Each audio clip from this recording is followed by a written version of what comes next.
If we were all given the choice to be weak or strong, most of us would choose strength without hesitation. Strength feels safe. Strength feels admirable. Strength feels like proof that we are doing something right. Often, knowingly or unknowingly, we expect God to perfect our shortcomings as a reward for serving Him.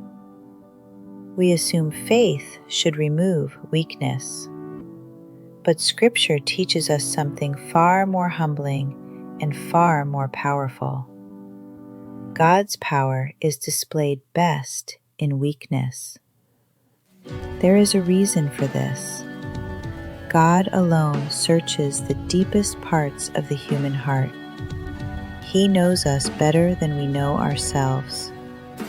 He understands what unchecked strength can do to us, how quickly it can turn into pride, self-reliance, and spiritual blindness. The life of Apostle Paul makes this truth unmistakably clear. Paul was used mightily by God.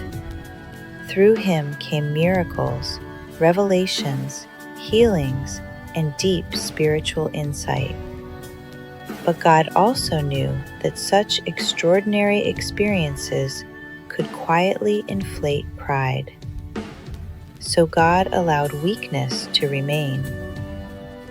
Paul tells us that he was given a thorn in the flesh, a persistent affliction he described as a messenger of Satan sent to torment him and keep pride in check. 3 different times Paul pleaded with God to remove it. 3 times God refused. Instead, God answered him with words that have echoed through generations, recorded in 2nd Epistle to the Corinthians 12:7-9. My grace is sufficient for you, for my power is made perfect in weakness.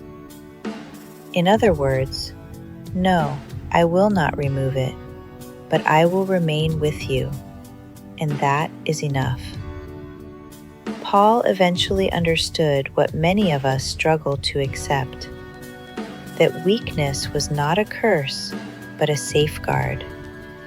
It kept him humble. It reminded him that he was still growing. It forced him to rely on God rather than his own gifting or success. Our weaknesses do the same for us. They keep us from living entirely in pride. They remind us that we are still a work in progress. They teach us to lean more on God and less on ourselves. Strength may impress people, but dependence pleases God. There is a difference between being a Christian and depending on God. Being a Christian can become a label, a moment, or even a habit.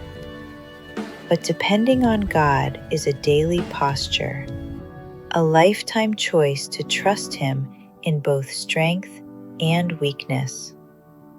Being a Christian may work for a moment. Depending on God works for a lifetime. The choice is yours. God bless.